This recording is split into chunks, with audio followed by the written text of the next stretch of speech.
আপনাদের সকলকে আমি একটি বিনীত অনুরোধ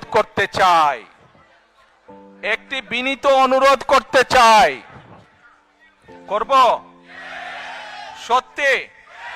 আচ্ছা, কি সেই বিনীত অনুরোধ?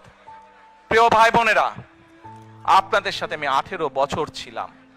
বিভিন্ন সময়ে বিভিন্ন অনুষ্ঠানে অনেক মানুষের সাথে দেখা হয়েছে। আপনাদের সাথে বহু স্মৃতি আমার রয়ে গিয়েছে।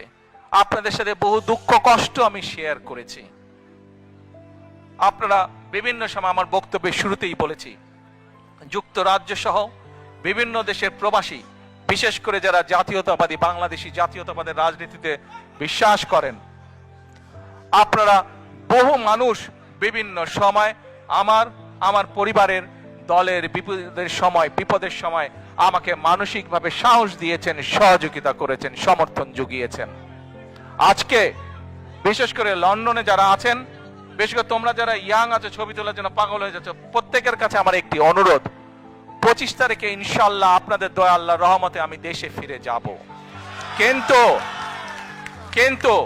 এখানে উপস্থিত, এই ঘরে উপস্থিত প্রত্যেকটি মানুষের কাছে আমার অনুরোধ, দয়া করে কেউ আপনারা এয়ারপোর্টে সেদিন যাবেন না। দয়া করে কেউ আপনারা এয়ারপোর্টে যাবেন না আপনারা।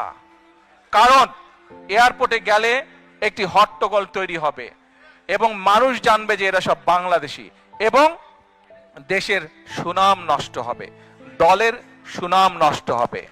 যারা এয়ারপোর্টে যাবেন না, যারা সেদিন এয়ারপোর্টে যাবেন না, আমার আজকের এই অনুরোধ যারা রাখবেন, আমি ধরে নিব তারা দল এবং সর্বোপরি দেশের সম্মানের প্রতি মর্যাদা রাখবেন।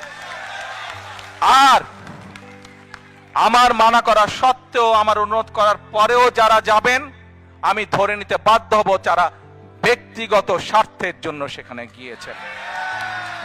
প্রিয় ভাই বোনেরা, সকলের কাছে দোয়া চেয়ে যাচ্ছি, আপনারা দয়া করে দোয়া করবেন, দেশনেত্রী খালেদা জিয়ার জন্য দোয়া করবেন।